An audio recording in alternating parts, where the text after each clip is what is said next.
1, 2, 3, 4. I got thoughts running through my head. I got thoughts, can't you see? I got thoughts, the books I read. I got thoughts, won't you listen to me?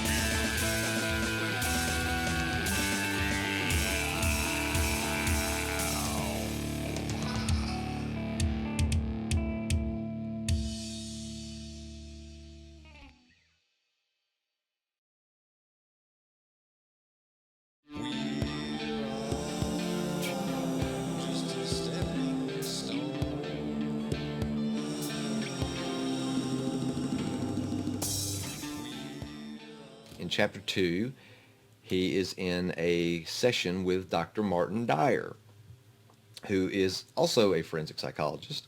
And we've come to find out he's a friend of Jack as well. And just a little funny anecdote here. Dyer nodded while jotting a few notes on the pad placed precariously on his knee as he sat cross-legged in an overstuffed leather chair the color of fertilized soil. A stray thought occurred to Jack that he'd always considered Dyer's diagnostic posture a little effeminate. The full skinny beard that covered Dyer's chin from sideburns to mustache didn't dispel the impression either. Now, as I was rereading this a few months ago, I got to that phrase and went, wait, Dyer has a beard? Oops. I actually, and as I read through it, I don't remember if I ever referenced his beard again. So this may be one of those things where, I talked about how it's like a pilot. Maybe when we filmed this, he had a beard and then he shaved it off between this and the second episode. I don't know. I don't remember if I ever talk about him having a beard again when I describe him. And that's one of those things where it's probably best if you're writing a series, if you go back and reread fully the novel, the books you wrote before you get to the new books. Might tell you something, because you can try to scan through, but one little sentence, you're going to miss it.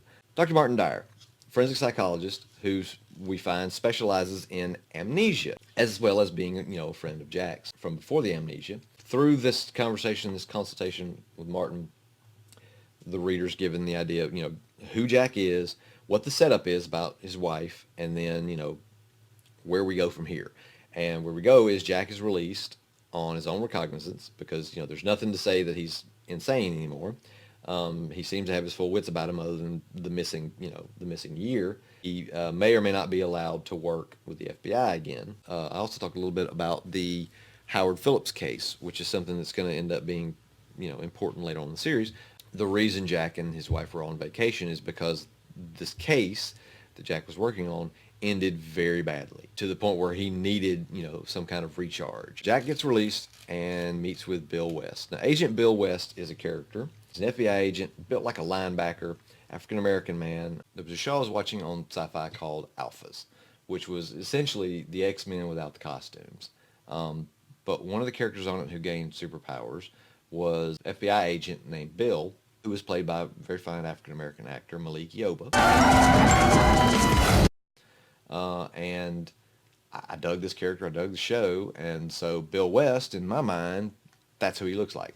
Big, burly, but intelligent. I wanted to, I kind of wanted to make him an African-American man, because there's going to be some parts in the series I knew, especially in the first episode when we go to West Virginia, where I could play a little bit with that, that sense that this character as an African-American is there's going to be some racist stuff, maybe not said directly at him, but around that, and so I could play with that a little bit, which I think, having later learned something that I'm going to have a whole video on, the racism inherent in Cthulhu, or in Lovecraft's writings, I'm actually glad I made that character an African-American, because I can explore some of those things.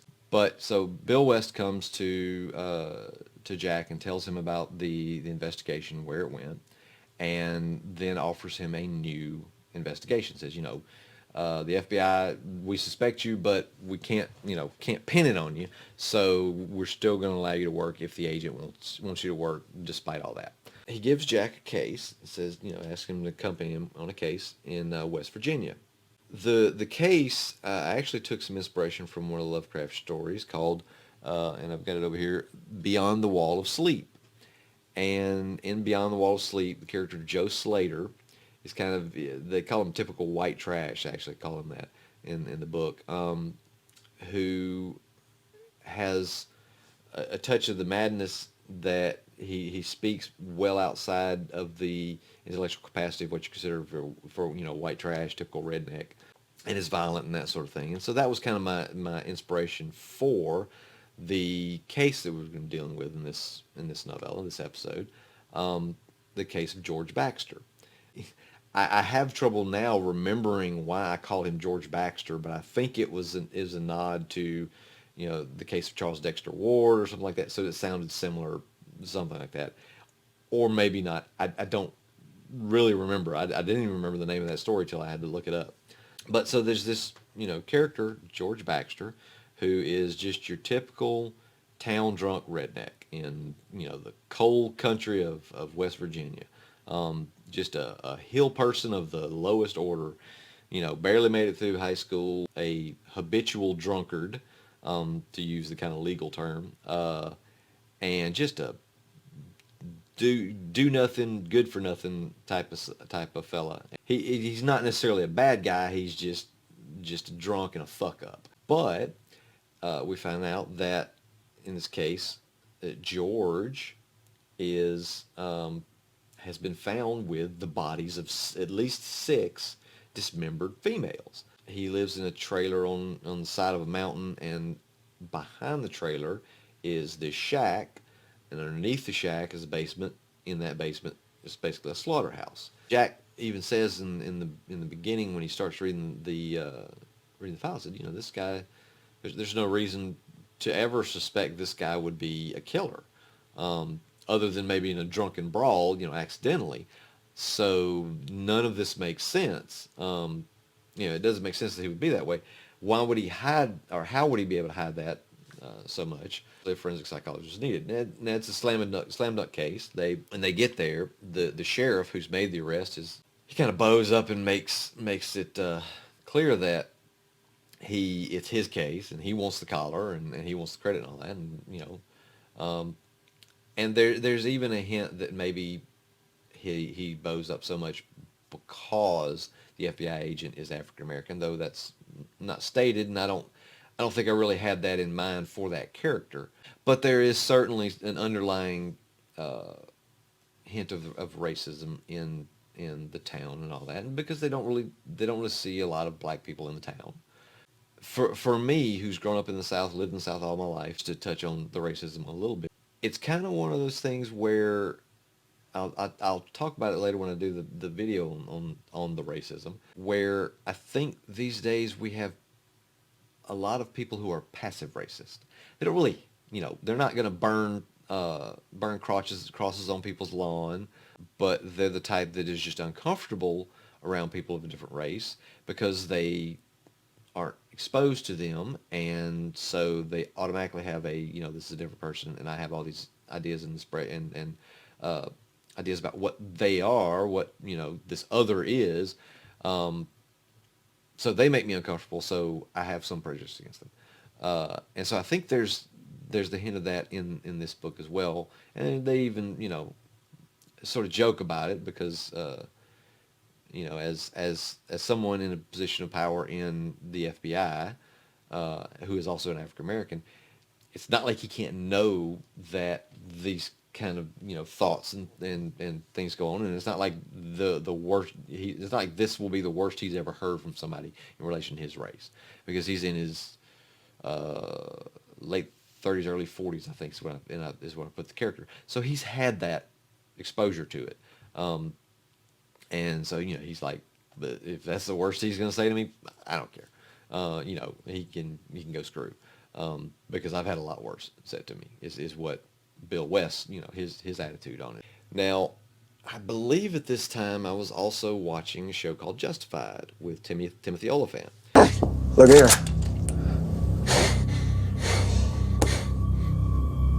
Next one's coming faster. Fantastic show. But it was set in coal country of Kentucky, and I believe there was some parts of it in West Virginia, coal country. You have both, beautiful vistas, and I'm thinking in, television terms, you can see, great mountain shots and all that. But you also have a very economically depressed area of the country, You have, it's full of rednecks like I grew up with. I grew up in country in Mississippi, so I'm well versed in rednecklery, and I could pull some of those characters and speech patterns and all that to and some of the cultural aspects of it. I'm somewhat familiar with that, even though I never grew up in coal country. But it's different yet similar. A town called Logan, West Virginia. It's predominantly your white, what you think of in coal country, typical white trash hill people all over the place. And not to disparage the entirety of West Virginia, but I've grown up and been around people like that all my life. That's the setting I use. Is that the some of my ideas for the imagery is the kind of omnipresent sense of something looking over you, can be very prominent in mountainous regions, especially in times like I try to point out in the book, of when like the clouds are hanging low in the mountains and you can't really see the top of the mountains, and so you got your gray days, and whereas on a normal beautiful day you might see this bright beautiful vista, but on these gray days the mountains almost feel like they're watching you, almost like the elder gods are watching you. So I can see in an episode like this having that sort of visual motif throughout the episode.